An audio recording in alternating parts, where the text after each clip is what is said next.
주실 하나님 말씀은 에스라서 7장 1절에서 10절입니다. 에스라서 7장 1절에서 10절 한 절씩 교도하시고 마지막 절은 합독하겠습니다.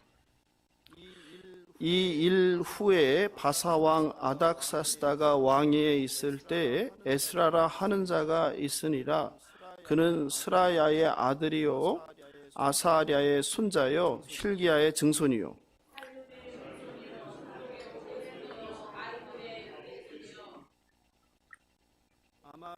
아마랴의 7대 손이요 아사랴의 8대 손이요 무라요세 9대 손이요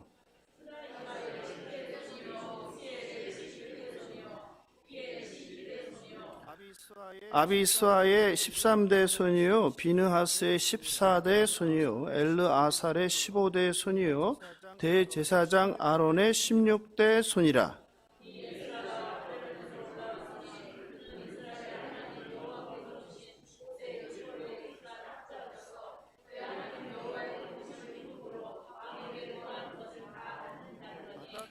아닥사스다 왕 제7년에 이스라엘 자손과 제사장들과 레위 사람들과 노래하는 자들과 문지기들과 느디님 사람들 중에 몇 사람이 예루살렘으로 올라올 때에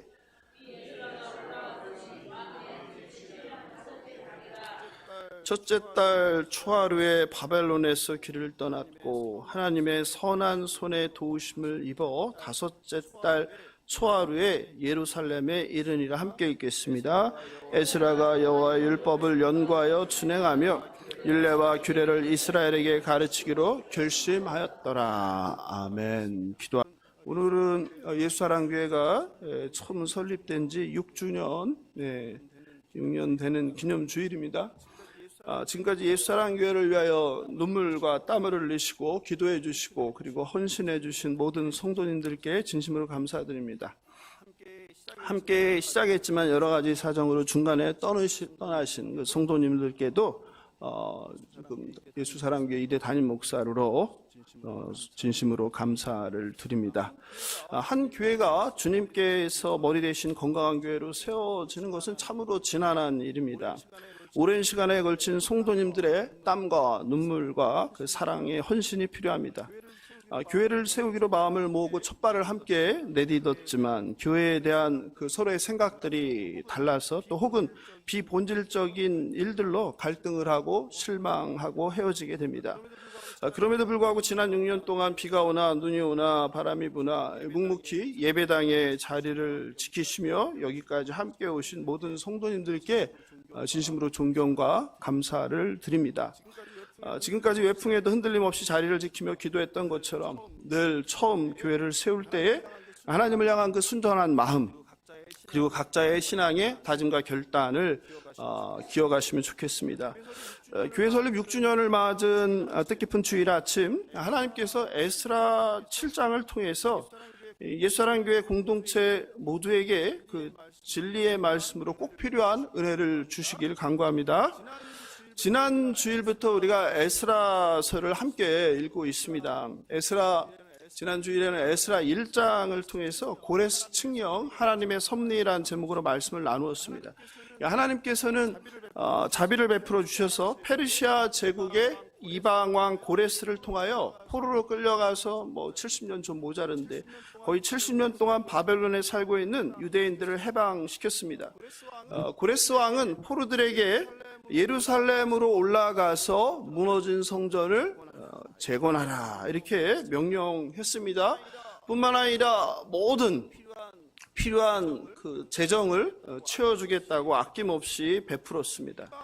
이방 왕을 통치하시는 그 하나님의 섭리입니다.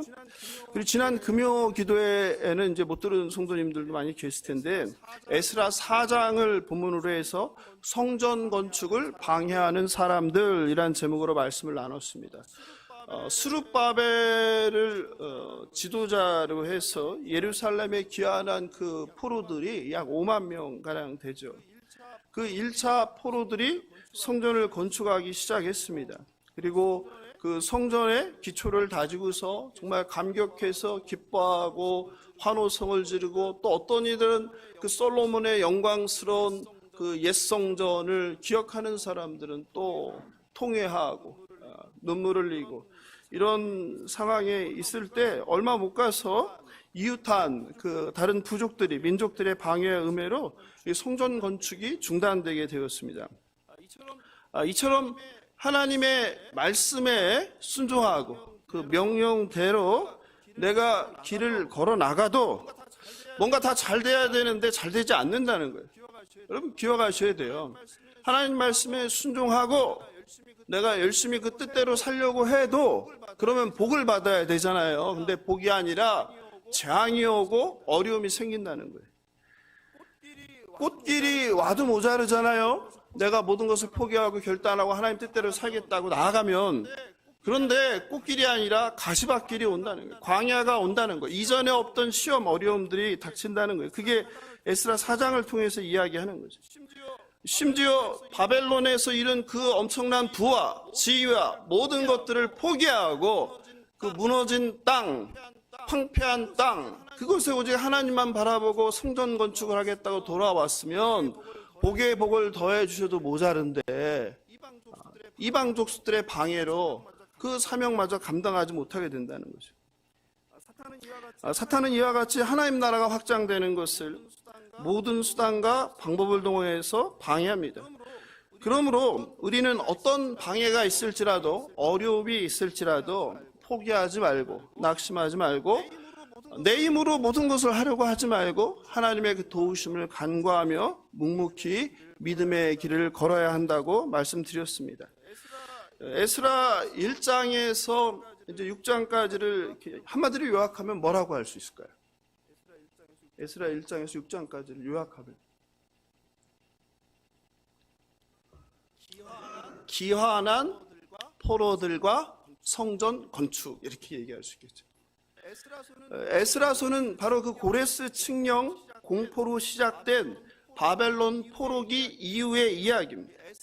이 에스라서의 주제는 무너진 예루살렘 성전 건축과 잃어버린 이스라엘 공동체의 회복입니다. 여러분이 그 에스라서 이쪽 페르시아 시대에 또 이렇게 많이 약한 것 같은데, 고대 그 강했던 오른손 처음 제국이 아수르지요. 그리고 그 다음 바벨론, 그리고 이제 페르시아에까지 온 거예요. 성경으로 보면은 에스라 니에미야서가 바로 그 페르시아와 관련된 거죠. 또 에스더서가 거기가 관련되죠.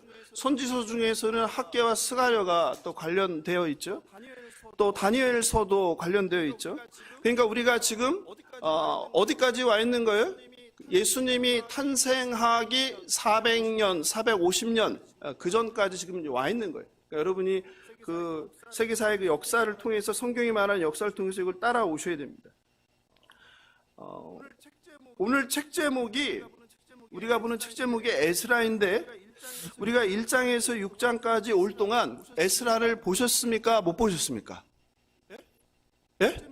책 제목이 에스라인데 에스라가 없어요. 굉장히 독특하죠. 근데 바로 오늘 우리가 읽은 에스라 7장 1절에 드디어 우리가 기다리던 누가 등장해요? 에스라가 등장하는 거예요. 굉장히 흥미로운 구성이죠. 1절을 같이 보면 이 일 후에라고 하고 있어요. 그죠? 그러면 여기서 말하는 이 일은 무엇을 의미합니까?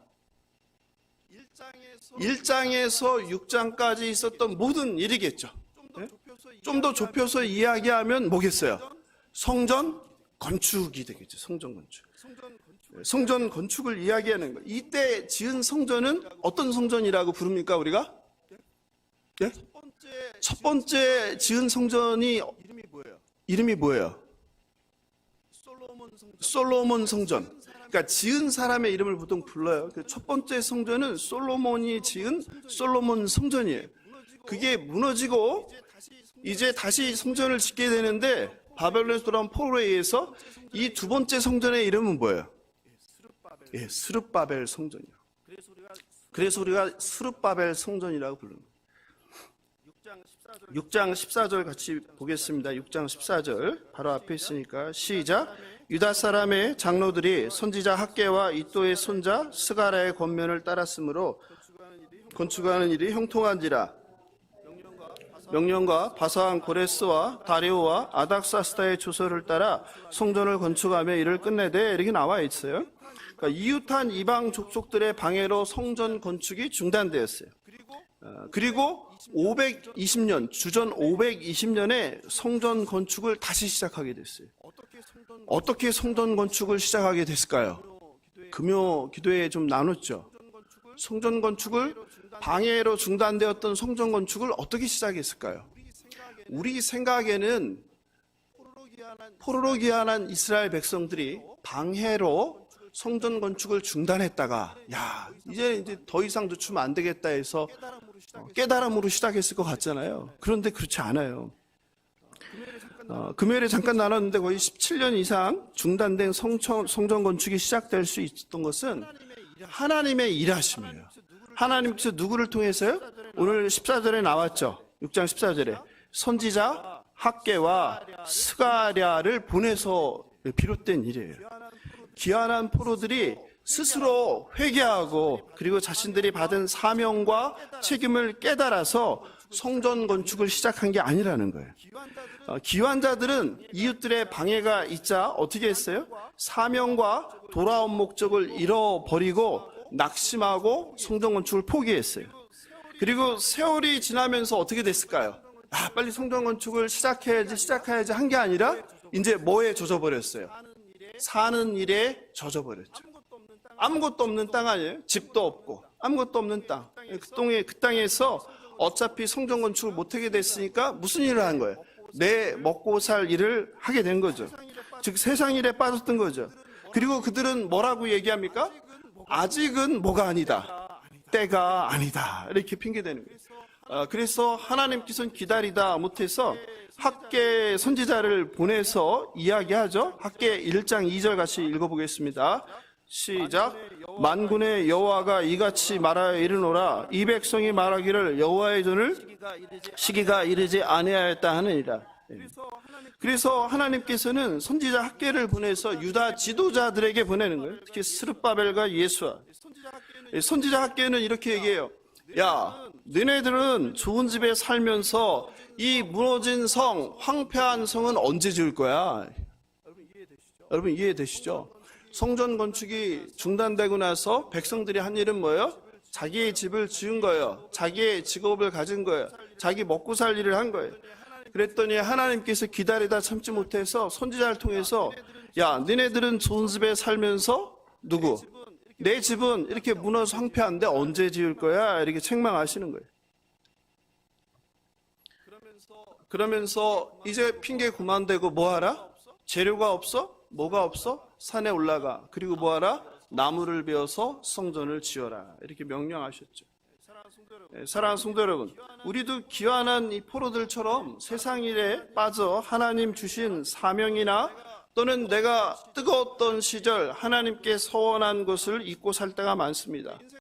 그 인생을 살아오다 보면 성령께서는 계속 그걸 생각나게 하시죠. 말씀을 통하여 기도할 때, 예배할 때. 그때마다 뭐라고 합니까?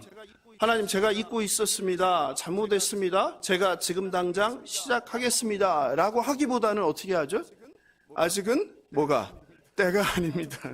좀 기다리세요. 나중에 제가 좀 좋은 직장 가서 또 사업이 좀 잘 돼서 돈 많이 벌면 헌신하겠습니다. 이웃사랑을 실천하겠습니다. 지금은 자녀가 어립니다. 애들이 어디 가거든 대학 가고 나면 또 이제 뭐라고 그래요?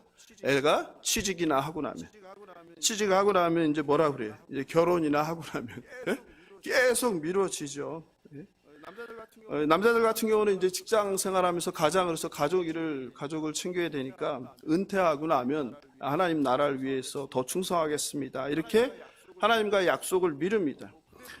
그래도 그거는 좀 낫죠. 더 심한 경우는 뭐예요? 아예 잊어버리는 거죠. 내가 언제 그랬어. 그리고 성령께서 계속 말씀을 통하여 그리고 기도 중에 성령의 세미한 음성으로 도전을 줄 때도 뭐예요? 그냥 못 들은 척 하는 거죠. 잘못 들은 거예요. 그죠? 하나님께서 이런 핑계에 대며 사명을 미루는 이스라엘의 바로 선지자 학개를 통해서 1장 9절에서 말씀하세요. 이거 세 번역으로 같이 제가 읽어드리겠습니다. 같이 한번 읽어볼까요? 예. 학개서 1장 9절입니다. 없나요? 예. 제가 새 번역으로 읽어드릴게요. 너희가 많이 거두기를 바랐으나 얼마 거두지 못했고 너희가 집으로 거두어 들였으나 내가 그것을 흩어버렸다. 그러니까 너희가 세상에서 성공하기 위해서 부자가 되기 위해서 엄청 수고하고 땀 흘리는데 그거 누구에 달렸다는 거예요? 하나님께 달렸다는 거예요. 너희들이 한만 땀 흘리고 수고해봐야 내가 불어버리면 끝이다라는 거예요. 그 까닭이 무엇이냐? 나 만군의 주의 말이다. 나의 집은 이렇게 무너져 있는데 너희는 저마다 제 집 일에만 바쁘기 때문이다. 여호와의 말씀이니라.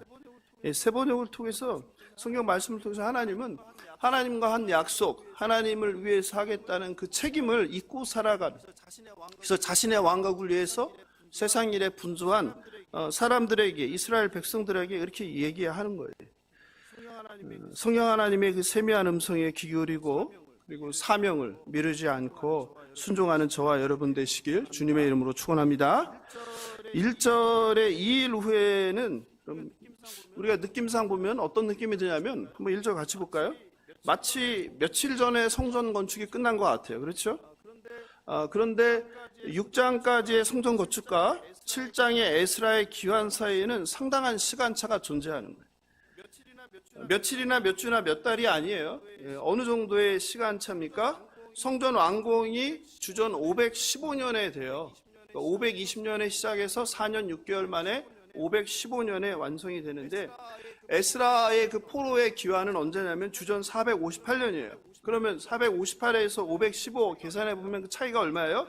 몇 주나 몇 달, 몇 년이 아니라 57년. 그러니까 에스라 6장과 7장 1절 사이에는 어떤 시간이 비어 있는 거예요? 57년이라는 어마어마한 두세 대 정도의 시간이 비어 있는 거예요. 여러분, 그러니까 성경은 이런 책이에요. 그러니까 한 절에서 한 절 넘어가는데 몇 년이 두세 대가 지나갈 수 있는 거예요. 그렇잖아요. 그 긴 역사를 어떻게 다 담을 수 있겠습니까? 에스라는 1장에서 6장까지 스룹바벨이 중심이 되어서 이끈 1차 귀환한 포로들과 그리고 그들의 성전 건축 이야기를 정리하는 거예요. 그러니까 에스라는 성경에 달통한 사람이니까 그 역사를 1장에서 6장까지 쓴 거예요. 그리고 이제 자신의 이야기를 시작하는 거예요. 에스라 자신이 중심이 되어서 두 번째 포로귀환, 2차 포로귀환의 이야기를 하는 거예요. 그러면서 7장을 시작하는데 어떻게 해요? 자신의 소개를 하는 거예요. 자신의 소개가 굉장히 늦었지만 늦은 것만큼 어떻게 합니까? 굉장히 자세하게 하죠. 여러분, 7장에 나오는 에스라의 소개는 뭐죠? 족보죠, 족보. 성경에서 족보가 나오면 우리는 어떻게 합니까? 어떻게 해요? 반가워요? 반갑지 않아요? 반가운 분은 그거죠. 안 읽고 지나가도 돼서 빨리 읽을 수 있다는 거고. 예? 대개는 성경에 나오는 그 이상한 이름들이 등장한 족보는 우리에게 관심이 없어요. 근데 에스라를 보면 5절까지 16대에 걸쳐서 자신의 출신 성분을 이야기해요. 사랑하는 성도 여러분, 성경에서 이 에스라만큼 5절에 걸쳐서 자신의 출신 성분, 족보를 얘기하는 그 구절을 보셨습니까? 성경에 누구의 족보가 이렇게 자세하게 기록되어 있습니까? 그렇죠. 예수 그리스도죠. 예수 그리스도만 마태복음과 누가복음에서 긴 족보를 얘기했어요. 그리고 이 에스라라는 사람이 자신의 족보를 16대에 걸쳐서 소개하는 거예요. 대단한 일이죠. 이 족보라는 것은 우리에게는 의미 없지만 그들에게는 너무나 의미 있는 것이죠. 이 족보는 끊어진 역사의 다리를 연결해 주는 거예요. 그렇다면 이 에스라는 자신의 족보를 소개함으로 무엇을 말하고자 했을까? 이게 핵심이죠. 에스라는 족보를 통해 계속 기어 올라가요. 어디까지 올라갑니까? 맨 위 아론이죠. 아론은 누구입니까? 이스라엘의 최초의 대제사장이에요. 즉 내가 누구다? 이스라엘의 대제사장인 아론의 16대 손이다. 내가 뭐다? 혈통이 있다, 정통이 있다, 뼈대가 있다. 요즘 말로 내가 듣보잡이 아니다 이 말이에요. 지금 무슨 말이에요? 나는 준비된 사람이다. 준비된 사람. 이스라엘을 다시 일으켜 세울 준비된 사람. 누가 준비시킨 사람이라는 거예요? 하나님께서 선택하시고 준비된 사람이라는 것을 강조하는 거예요. 하나님의 인사 원칙은 사실 다양합니다. 하나님은 인사관리의 대가이죠. 하나님은 오늘 보는 에스라 또 사도 바울 같이 준비된 자를 사용하기도 하지만 준비 안 된 자를 사용하기도 하죠. 근데 여러분 생각에 하나님께서 준비된 자를 많이 사용하실 것 같아요? 준비 안 된 자를 더 많이 사용하실 것 같아요? 근데 가끔 보면 이제 설교하시는 분들이 준비 안 된 자를 사용한다는 걸 통해서 여러분 위로받고 힘내십시오 하는데 그럴 수 있는데 그거를 일반화하면 안 됩니다. 사람이나 다 똑같죠. 다 준비된 자를 사용합니다. 하나님도 가끔은 준비 안 된 자를 사용하기도 하지만 대체로는 준비된 자를 사용하는데 그게 바로 오늘 에스라입니다. 우리는 별 관심 없지만 에스라는 자기 조상들의 족보를 통해서 이 얘기를 꼭 하고 싶은 거예요. 그리고 족보를 이렇게 배열하는데요. 성경의 이 한 글자 한 글자, 그러니까 한 절에서 다음 절로 가는데 얼마나 시간이 비었다? 57년이 비었다는 거예요. 그렇기 때문에 성경의 한 글자 한 단어가 너무너무 중요한 거예요. 그런데 자신의 족보를 이렇게 많이 썼다는 것은 에스라의 엄청난 의도가 여기에 담겨 있는 거예요. 그래서 우리는 이 족보를 볼 때 그냥 무시하고 넘어가는데 그게 아니라 이 족보에 담긴 뜻이 무엇인지 깊이 좀 고민할 필요가 있습니다. 한 글자도 허투루 쓰지 않는다는 거예요. 그러면 우리가 족보 사진을 함께 같이 보도록 하겠습니다. 족보 사진을 좀 보여주세요.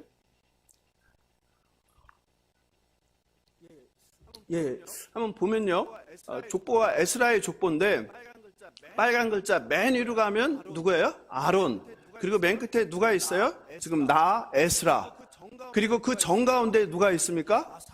아사랴가 있어요. 근데 이 아사랴가 누구냐? 아사랴는 솔로몬 성전 때의 대제사장이에요. 즉 정가운데 아사랴를 두고 맨 위에 아론, 그리고 지금 나 에스라가 있는 거예요. 그리고 그 사이에는 전부 다 몇 명이 있어요? 7명의 대제사장들이 있는 거예요.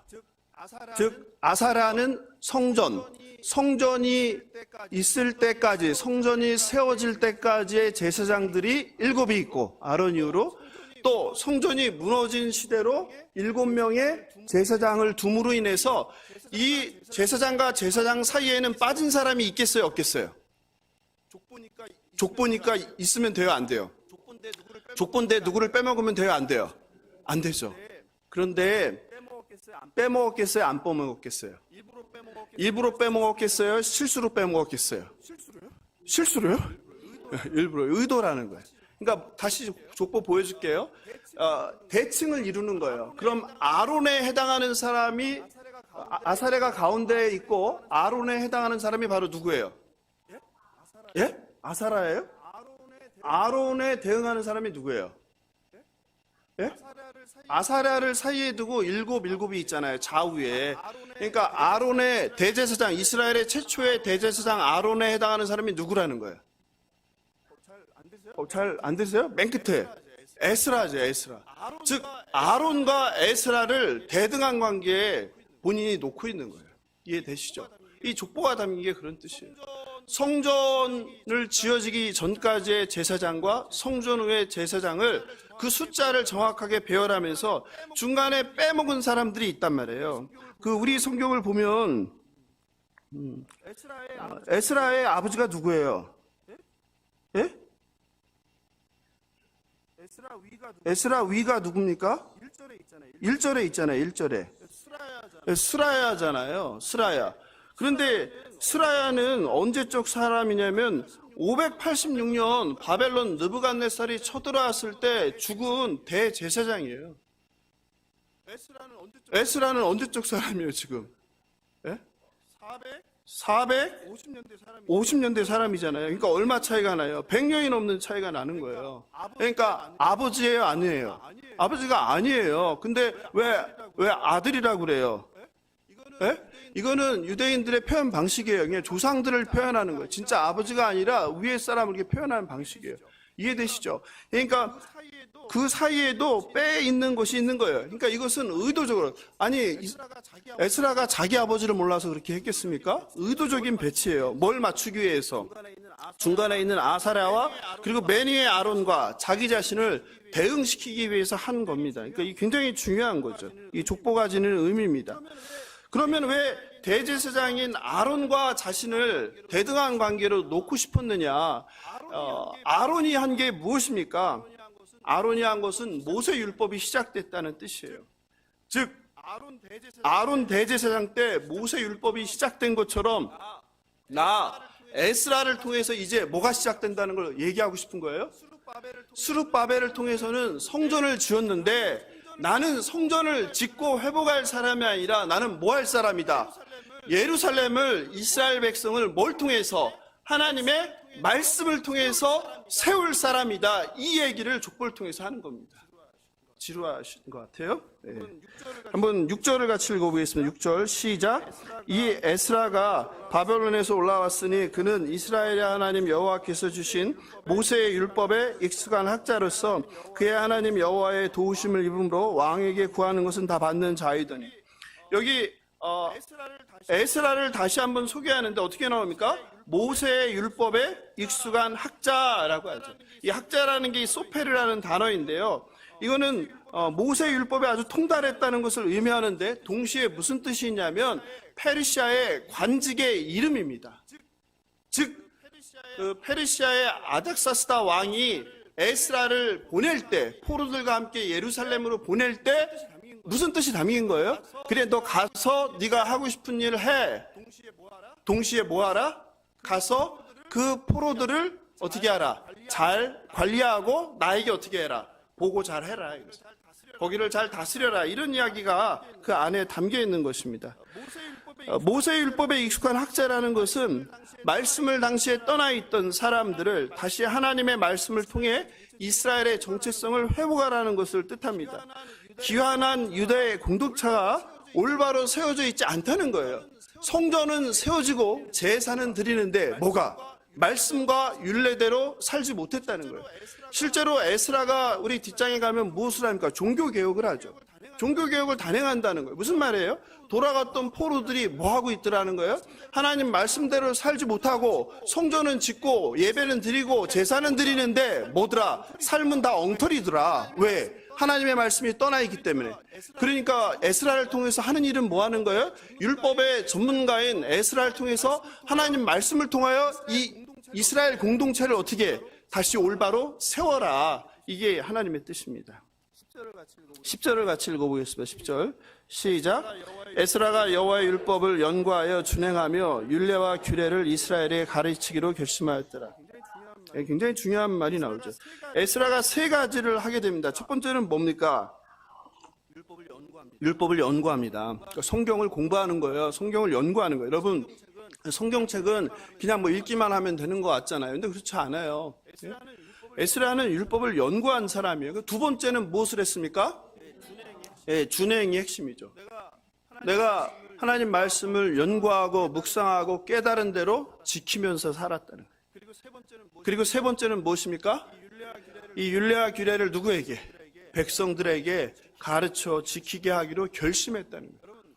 여러분, 성경에 많은 위대한 인물들이 있어요. 여러분이 존경하는 인물이 누가 있습니까? 성경에서 대부분 물어보면 누구를 좋아합니까?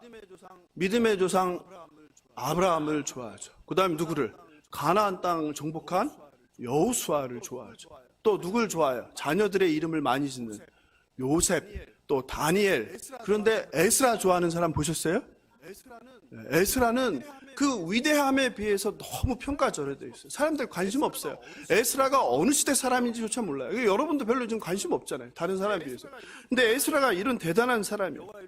여호와 율법을 연구했고요. 그 말씀대로 살아난 사람이고요. 그리고 누구에게? 백성들에게 하나님의 말씀을 올바로 가르친 사람이라는 거예요. 평생 그의 사명이었어요. 말씀을 아는 것과 말씀을 실천하는 삶이 분리된 사람이 아니라 말씀대로 살아내는 본이 되는 사람이었어요. 입이 아니라 삶으로 본이 된 참 지도자였고 참 선생이었고 대제사장이었고 율법 학자였습니다. 오늘날 많은 성도님들이 목사들에게 실망합니다. 이유는 무엇입니까? 바로 이것 때문이죠. 그들이 말은 청산유수처럼 하는데 그들의 삶은 어떻게? 전혀 다르기 때문이죠. 근데 그게 목사에게만 해당되나요? 성도들도 똑같죠. 오늘날 많은 세상 사람들이 교인들과 그리고 교회를 부정적으로 비판합니다. 그 이유가 무엇입니까? 그들의 말은 거룩하고 화려한데 그들의 삶은 뭡니까? 전혀 자신과 다르지 않다는 거죠. 더 심하면 심했죠.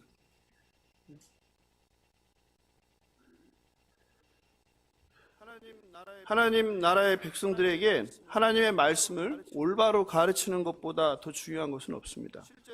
실제로 말씀을 잘못 알 때, 말씀을 잘못 깨달을 때 생기는 문제들이 얼마나 많은지 모릅니다. 오늘날 한국에 존재하는 모든 이단들이 다 바로 하나님의 말씀을 잘못 해석한 데서 시작하는 거예요. 출발은 이단이라는 게 뭐예요? 출발은 같은데 뭐가? 끝이 다르다는 거죠. 하나님 말씀을 가감하죠. 왜곡하는 것이죠. 그런데 비단 이것이 그런 이단이나 사이비들의 문제만은 아니라는 거예요. 정통 교단에 속한 교회라고 하면서 건강한 교단, 통합, 그다음 합동, 합신, 고신, 기감, 기장, 자신들이 속한 교단이 건강한 교회, 정통교회라고 하는데 말씀을 왜곡하고 가감하는 경우가 많습니다. 예수 믿고 구원받으면 무슨 잘못을 해도 괜찮다고 가르칩니다. 하나님은 다 용서한다고 합니다. 이게 장로교에서 가르치는 거죠. 교회에서. 이게 근데 누구의 가르침이에요? 구원파의 가르침이에요. 그럼 구원파와 일반 정통교회와 뭐가 다릅니까?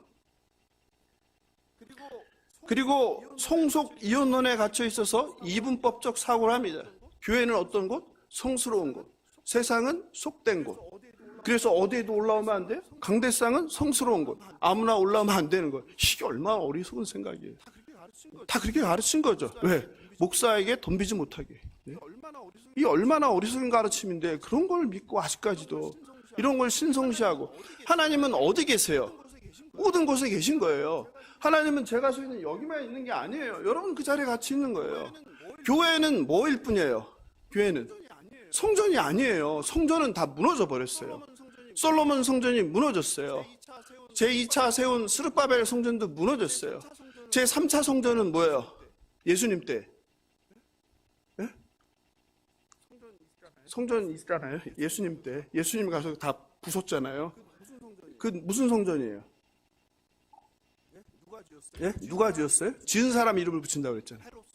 헤롯 성전. 헤롯이 유대인의 환심을 사기 위해서 지은 거죠. 헤롯 성전. 그것도 무너져 버렸잖아요. 우리 몸이 성전이에요. 그러니까 이 건물은 뭐야? 그냥 건물. 교회는 그냥 이거는 그냥 예배당 건물인 거예요. 건물. 우리가 교회인 거예요. 꼭 이걸 아세요. 이걸 분리하시면 안 돼요. 자꾸. 이혼론적인 사고 얼마나 잘못된 겁니까? 또 예수 믿으면 복을 받는데 그 복은 어떤 복이라고 그랬어요? 하나님과 동행하는 법이에요. 하나님을 만나는 복이에요. 영생을 얻는 복이에요. 그런데 그 복을 자꾸 뭐로? 세상 복으로 이렇게 가르치는 번영신학 얼마나 한국 사회에 많습니까? 특히 서울 거기에서 시작된 그리고 기복신앙. 하나님은 어떤 분이에요? 내가 문제가 있을 때 기도하면 문제 해결해 주는 거. 이거 잘못된 신앙 아니에요? 하나님이 할 일 없어요. 여러분 문제 해결하고 다닙니까? 얼마나 잘못된 신앙이에요. 그리고 높은 자리, 힘 있는 자리에 올라가야 한다는 거, 그래야 세상을 변화시킨다는 거, 이게 뭐예요? 고지론이죠. 얼마나 잘못된 가르침입니까? 또 영적이라고, 항상 영적이라고 해요. 영적. 그러면서 어떻게 만들어요? 신비한 체험만 추구하는 신비주의, 또 신사도 운동, 또 성경을 문자로만 해석하는 문자주의, 세상에는 관심 없고 오직 개인 구원에만 관심 있는 이기주의, 사회가 잘 돌아가든 정치가 잘 돌아가든 경제가 잘 돌아가든 사법 질서가 잘 돌아가든 이런 거 상관없고 그냥 교회 와서 예배, 찬양, 기도만 하면 바른 신앙인 것처럼 생각하는 거 얼마나 잘못된 겁니까? 더 위험한 거는 위선이죠. 위선. 입으로는 거룩한 말을 하면서 속으로는 뱀 같은 생각을 얼마나 우리 기독교의 위선이 많습니까? 그러니까 우리가 이단과 사이비들만 비난할 게 아니라 정작 말씀의 풍년인데 말씀대로 살아나는 성도들 그리고 교회 그리고 목회자가 얼마나 있냐 이 말이죠. 그런 점에서 우리가 오늘 에스라를 통해서 그런 교훈을 얻어야 됩니다. 에스라처럼 말씀을 연구하고 준행하며, 그리고 가르치는 것은 저 목사만의 일이 아니라는 거예요. 하나님께서는 저와 여러분을 다 동일한 뭐로 부르셨어요? 예? 저는 제사장이고 여러분은 뭘로 부르셨어요? 여러분도 제사장이고. 그게 종교개혁 아니에요? 로마 카톨릭에 대항해서 사제와 그리고 성도를 나누는 것을 잘못됐다. 만인 제사장. 이게 종교개혁의 핵심이잖아요. 그게 베드로전서 2장 9절이죠. 같이 읽어볼까요? 중요한 부분이니까 시작. 그러나 너희는 택하신 족속이요 왕같은 제사장들이요 거룩한 나라요 그의 소유가 된 백성이니 이는 너희를 어두운 데서 불러내어 그의 기이한 빛에 들어가게 하시니에 아름다움을 선포하게 하려 하십니다. 이게 가장 중요한 핵심 구절이잖아요. 저와 여러분은 동등한 하나님의 제사장. 또 여기서 이거 왕 같은인데 이 같은도 이렇게 번역하면 안 된다고 그랬죠. 제가 왕 같은이 아니라 그러면 뭐 하나님이랑 맞먹겠다는 거예요? 그런 뜻이 아니죠. 왕의 제사장이에요. 왕의 일을 하는 사람들이라는 거예요. 누구야? 저만 그런 게 아니라 여러분 동일한 거예요. 왕의 제사장들이요. 거룩한 나라예요. 그의 소유가 된 백성이니. 이 베드로전서 2장 9절은요 우리 그리스도인들에게 사명선언문이에요. 여러분 이게 사명선언문 여기 다 담겨 있죠. 우리가 누구인지 그리고 우리가 무엇을 해야 되는지. 우리는 무엇을 하는 사람이에요? 어두운 데에서 불러내어 그의 기이한 빛에 들어가게 하신 이에 아름다운 덕을 선포하게 하려 하십니다. 아멘. 이거예요. 저와 여러분이 하는 일은 바로 뭐예요? 왕의 제사장으로서 하나님의 그 선택을 받아서 어디에서? 스올에서 건짐을 받았어. 구원을 받았어. 보냄받은 세상에서 무엇을 하는 거예요? 하나님의 말씀을 선포하는 사람이라는 거예요. 이게 우리에게 준 사명이죠. 그러므로 에스라처럼 된다는 것은 목사인 저만 해당하는 게 아니라 여러분도 동일하게 말씀을 연구하고 묵상하고 깨닫고 그리고 그 믿는 대로 살아내야 되는 것이고 그리고 여러분이 믿고 깨닫고 살아낸 것을 누구에게? 자식이 되었던 친구가 되었던 직장 동료가 되었던 이웃이 되었건 말씀을 가르쳐야 되는 거 이게 사명임을 믿으시기 바랍니다. 아멘이 별로 없으세요. 예? 그래서 말씀을 잘 알아야 되는 거예요. 아닥사스다 왕이 조서를 율법학자 겸 제사장 에스라에게 내립니다. 이것도 마찬가지예요. 우리가 에스라라는 사람을 잘 모르듯이 우리가 고레스 칙령은 세계사에서도 배우니까 잘 알잖아요. 근데 뭐는 몰라요? 아닥사스다 왕의 칙령은 모르는 경우가 많은데 오늘 12절에서 26절까지가 뭐에 대해서? 아닥사스다 왕이 내린 칙령에 대해서 자세하게 나오고 있습니다. 그 중에서 13절만 같이 읽어볼까요? 시작. 조서를 내리노니 우리나라에 있는 이스라엘 백성과 그들 제사장들과 레위 사람들 중에 예루살렘으로 올라갈 뜻이 있는 자는 누구든지 너와 함께 갈지어다. 그죠? 그러니까 원하는 유대인들은 다 돌아가라. 그죠? 그리고 9절에 보니까 이렇게 되어 있어요. 첫째 달 초하루에 바벨론에서 길을 떠났고 하나님의 선한 손에 도우심을 입어 다섯째 달 초하루에 예루살렘에 이르니라. 여기 첫째 달 초하루는 무엇을 의미합니까? 첫째 달 초하루에 떠나서 다섯째 달 초하루에 도착한 거예요. 예루살렘에. 그러니까 바벨론에서 예루살렘까지의 거리가 1400, 1500km라고 그래요. 보통 뭐 경로를 어떻게 했나요? 다른데 1400, 1500km의 거리인데 몇 달이 걸렸어요? 4달이 걸렸어요. 4달. 4달 걸린 길이에요. 이 첫째 달 초하루는 정월 초하루인데 이게 바로 6월절이에요. 그러니까 무슨 얘기를 하고 싶은 거예요? 에스라는 제2의 출애굽을 한다 이 말은. 우리 조상들이 애굽에서 출애굽을 했던 것처럼 우리도 이제 어떻게 한다? 바벨론 포로에서 출애굽을 한다. 그래서 그걸 떠오르게 하기 위해서 언제? 날짜를 어떻게 잡은 거예요? 6월절과 똑같은 날 잡은 거예요. 의도적인 거죠. 그리고 4달이 걸렸어요. 여러분 한번 계산해 보세요. 1500km면 1500km면은 4달 동안 하면 하루에 얼마인가요? 안식일을 빼야 되니까 대충 하면 하루에 16km 정도 걸은 거예요. 그럼 많이 걸은 거예요? 조금 걸은 거예요? 16km면 보통 사람의 걷는 속도가 시속 얼마죠? 4km죠. 그러니까 16km면 몇 시간 걸은 거예요? 4시간 정도 걸었어요. 그러면 예루살렘까지 빨리 가야 되는데 4시간만 걸으면 많이 걸은 거예요? 조금 걸은 거예요? 네, 조금 걸은 거죠. 많이 못 걸은 거죠. 왜 이렇게 많이 못 걸었을까요? 쉽지 않았던 거죠. 길이 오늘날 같지 않으니까. 7절을 보면 2차 그 포로가 누군지 나오는데요. 일반인, 제사장, 레위 사람, 노래하는 사람, 성전 문지기, 성전 일꾼 등으로 되어 있어요. 이걸 굳이 썼어요. 뭐 몇 명이라고 여기는 안 쓰고 그 직업군을 썼어요. 이것도 의도적인 거죠. 무슨 이야기를 하고 싶은 걸까요? 에스라는 이걸 통해서 하나님 나라는 탁월한 누군가, 혼자, 지도자 또는 혹은 일부 뛰어난 리더들이 만드는 나라가 아니라는 거예요. 하나님 나라는 하나님을 믿는 모든 백성이 함께 만들어가는 나라라는 것을 이야기하고 싶은 거예요. 그래서 돌아갈 때 다양한 사람들이 함께 갔다는 거예요. 레위 사람, 제사장, 노래하는 사람, 성전 문지기, 성전 일꾼, 이런 다양한 사람들이 함께 하나님 나라를 만들기 위해서 고국으로 돌아가고 있다는 것을 이야기하는 것입니다. 하나님 나라를 만드는 것은 경기장의 관객이 되는 것이 아닙니다. 예배는 구경하는 것이 아니라 참여하는 것이죠. 하나님 나라는 경기장에 관객으로 참여하는 것이 아니라 내가 선수로 직접 뛰는 것입니다. 이렇게 교회는 하나님께서 각자에게 주신 은사대로 서로 섬기며 함께 이루어가는 곳이라는 것을 믿으시기 바랍니다. 귀환한 포로들은 중간에 위험도 많이 만났을 거예요. 들짐승의 공격도 있었을 것이고 또 갈 때 왕이 뭘 같이 보냈습니까? 금은 보화를 보냈죠. 또 떠난다고 슬퍼하면서 친척들이, 바벨론에 남는 친척들이 뭐 여윳돈을 많이 줬겠죠. 그러니까 뭐의 대상이 되겠어요? 강도들의 대상이 되겠죠. 그러니 분명히 강도들도 만났을 것입니다. 도둑들도 만났을 것입니다. 또 먼지 날리며 험한 길을 걸으며 애굽을 탈출하고 광야를 걷던 조상들을 떠올리기도 했을 것입니다. 그리고 또 그 중에는 이거 잘못 왔다, 돌아가야 되겠다, 내가 이 길을 왜 왔는지 모르겠다, 그것 때문에 또 갈등도 있었을 것입니다.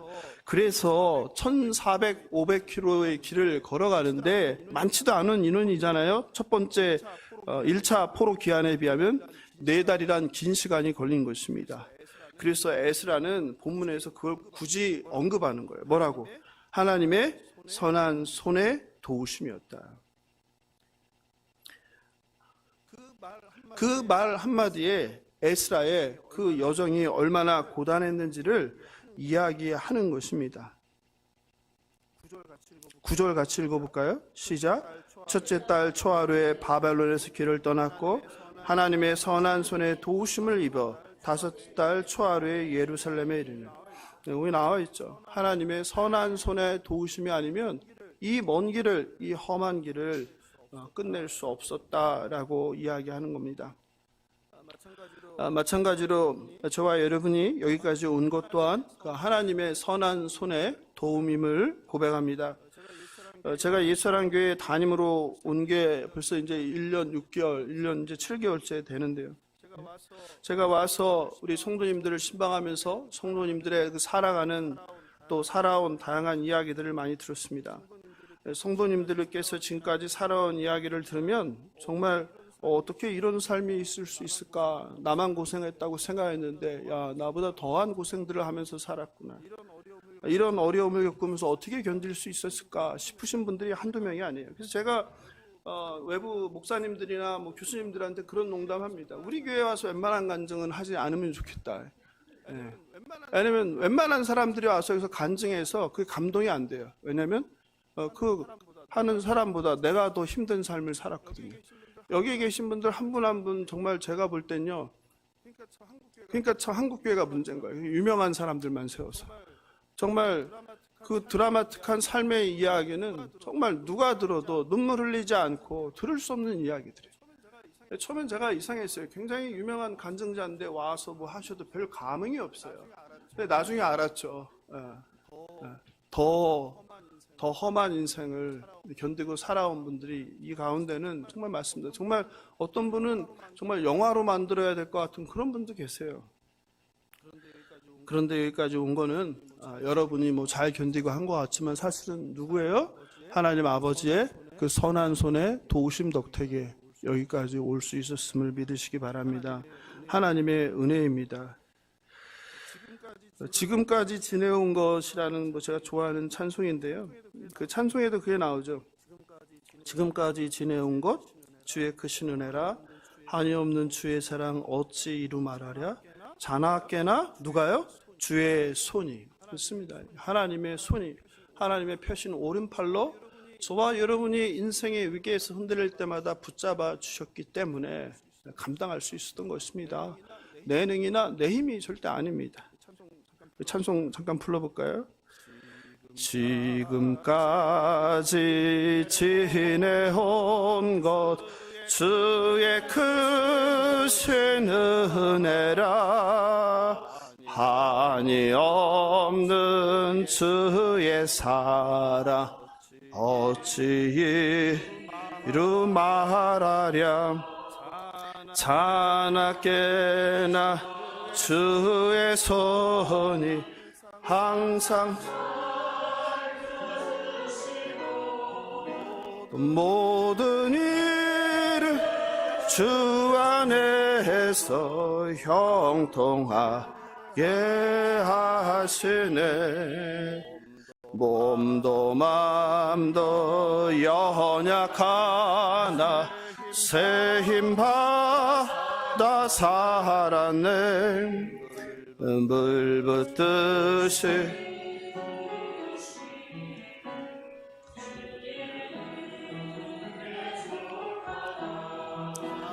사랑 없는 거리에 나 험한 산길 헤맬 때 주의 손을 굳게 잡고 찬송하며 가. 사랑하는 성도 여러분, 여러분의 인생 가운데 질병, 또 실패, 사별, 실직, 사고 등 숱한 어려움을 겪으셨을 거예요. 네, 그런 가운데도 지금까지 내가 살 수 있었던 것, 버틸 수 있었던 것은 내 힘이라고 생각할 수 있는데 그렇지 않습니다. 사람은 지극히 연약해서 무너지는 존재입니다. 하나님의 그 보이지 않는 그 선한 손의 도우심이었음을 믿으시는 저와 여러분 되길 바랍니다. 그리고 에스라는 이제 7장 27절 28절에서 이제 마지막 고백을 해요. 같이 한번 읽어보겠습니다. 시작. 우리 조상들의 하나님 여호와를 송축할지로다. 그가 왕의 마음에 예루살렘 여호와의 성전을 아름답게 할 뜻을 두시고 또 나로 왕과 늘 앞과 왕의 앞 권세에 있는 모든 방백의 앞에서 은혜를 얻게 하셨도다. 내 하나님 여호와의 손이 내 위에 있으므로 내가 힘을 얻어 이스라엘 중에 우두머리들을 모아 나와 함께 올라가게 하였노라. 아멘. 에스라는 이 힘든 여정을 마치면서 이런 고백을 하나님께 찬양 시를 올려드리는 거죠. 송축할지어라. 우리가 요새 부르는 거잖아요. 송축할지어라 여호와를. 하나님께서 왕을, 아닥사스다 왕, 고레스 왕을 감동시켜서 이스라엘 포로를 해방시킨 그 하나님께서 이번에는 또 누구를요? 페르시아의 아닥사스다 왕을 감동시켜서 자신을 은혜를 받은 자로 이 2차 포로 귀환의 대장으로 삼으사 이스라엘의 우두머리들을 데리고 예루살렘으로 돌아가게 하였다고 고백하는 것입니다. 오늘 설교 제목이 하나님의 선한 손의 도우심입니다. 바로 우리가 오늘 함께 읽은 7장에 이 하나님의 도움이 3번 언급됩니다. 에스라서 전체에서는 하나님의 손이 6번 나와요. 그러니 7장은 바로 하나님의 손이, 하나님의 선한 손이 주제이죠. 7장 6절, 7장 9절, 그리고 7장 28절입니다. 6절에 하나님 여호와의 도우심, 9절에 하나님의 선한 손의 도우심, 28절에 여호와의 손입니다. 하나님의 도우심이 에스라로 하여금 바벨론에서 예루살렘까지 1400, 1500km를 포로들이 안전하게 귀환하도록 도왔습니다. 하나님의 그 선한 손이 성전 건축을 완성하게 하였습니다. 하나님의 도우심이 아니면 설명할 수 없는 인생의 사건들입니다. 유대인을 기환시킨 하나님의 손은 애굽에서 이스라엘을 구원하신 하나님의 동일한 선한 손입니다. 죄에 빠져서 죽을 수밖에 없는 저와 여러분을 예수를 믿음으로 영생을 얻게 하는 그 구원의 손과 동일하신 손입니다. 그 하나님의 선한 손을 믿으시는 저와 여러분 되시길 주님의 이름으로 축원합니다. 말씀을 마무리합니다. 하나님의 선한 손이 스룹바벨을 통해서 성전을 건축하셨어요. 이제는 에스라를 통해서 뭘 하기를 원하시는 거예요? 성전 건축에서 제사를 드리지만 여전히 말씀과 상관없이 사는 예루살렘 공동체를 말씀으로 바르게 세우고자 하시는 거예요. 우리 인생도 마찬가지입니다. 내 힘과 능력으로 살아가는 것 같지만 그 대가는 수고와 한탄과 눈물뿐이에요. 수고하고 무거운 짐진 자들아 다 내게로 오라. 내가 너희를 쉬게 하리라. 주님 안에서만 참된 평안과 기쁨과 안식이 있습니다. 손에 잡고 있는 것을 다 내려놓으세요. 신앙은 힘 빼는 거예요. 내가 다 하려고 하지 말고 하나님께 사실 여지를 두셔야 돼요. 그게 하나님을 믿는 자들이에요. 예수사랑교회도 마찬가지입니다. 처음 교회를 설립하신 성도들께서 지금 우리가 함께 모여 예배드리는 예배당이라는 하드웨어를 준비해 주셨습니다. 그리고 예배를 회복했습니다. 하나님께서는 이제 이 예수사랑교회를 통해서 이 준비된 성전에서 예배 드리는 것 이상을 요구하세요. 그것은 무엇이냐면 하나님의 말씀을 연구하라는 거예요. 그리고 하나님 말씀대로 그 뜻을 알아서 말씀대로 살아내라는 거예요. 그리고 말씀을 연구하고 그리고 깨닫고 살아낸 것을 가르치라는 거예요. 그래서 진짜 공동체를 세우라는 거예요. 건물만 있는 거, 형식적인 예배가 있는 거, 하나님의 나라가 아니라는 거예요. 말씀으로 바르게 세워지는 거, 그게 하나님의 나라고 하나님의 공동체라는 거예요.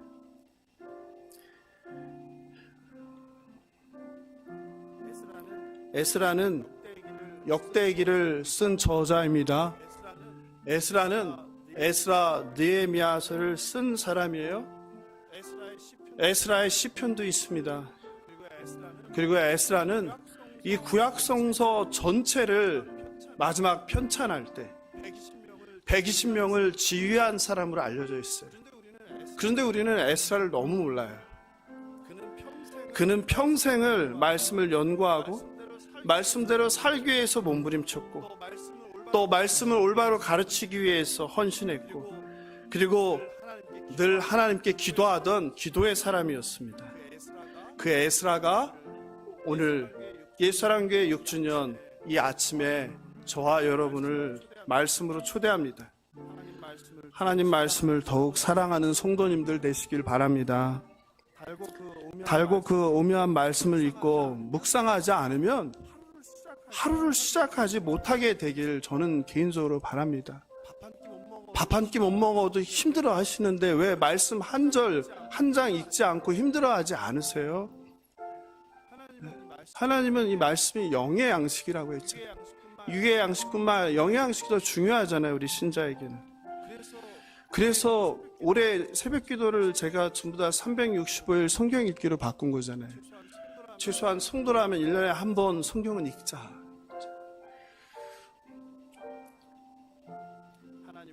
하나님의 말씀은 우리 삶의 등이고 우리 인생길의 빛입니다. 말씀이 없이 내가 올바른 인생을 살아갈 수 없습니다. 말씀이 없어서 성전은 세우고 제사는 드리지만 하나님의 뜻대로 살지 못하는, 그래서 다시 가나안을 정복했던 타락한 이스라엘이 된 것처럼 포로들을 바라보면서 하나님은 에스라를 준비시키고 보내신 것입니다. 사람이 자기의 길을 계획할지라도 그의 걸음을 인도하시는 이는 여호와 하나님이심을 고백하는 저와 여러분 되길 바랍니다. 삶의 위기가 찾아올 때마다, 나의 신앙의 위기가 찾아올 때마다 하나님께서 도대체 어디 계시는가 탄식하기 전에 이미 펴신 오른팔로 위태로운 저와 여러분의 삶을 붙잡고 저와 여러분의 마음을 붙잡고 계시는 하나님을 믿으시기 바랍니다. 내가 불 가운데 지날 때에도 침몰하지 않고, 내가 불 가운데로 지날 때에도 내가 타지 않을 것이라는 그 약속의 말씀을 붙잡고 좁은 길, 주님 가신 십자가의 길을 묵묵히 걸어가시는 저와 여러분 되시길 주님의 이름으로 축원합니다. 하나님의 말씀과 하나님의 선한 손이 저와 여러분 그리고 옛사랑교회 머리 위에 있어 힘주시고 고단한 인생길 견디고 오직 끝까지 믿음을 지키시길 주님의 이름으로 축원합니다. 오늘 말씀 생각하면서 기도하길 원합니다. 하나님의 선한 손이 우리 민족도, 이 나라도, 이 교회도, 우리의 직장도, 우리 가정도, 우리 사업장도 돌보심을 믿습니다. 하나님께서 예수사랑교회도 그리고 우리 각자도 하나님의 말씀으로 건강하게 올바르게 세워 주옵소서. 잘못된 성경에 잘못된 신앙 뿌리 뽑아 주시옵소서. 에스라처럼 말씀을 연구하고 준행하고 가르치는 모든 성도 되게 하여 주시옵소서.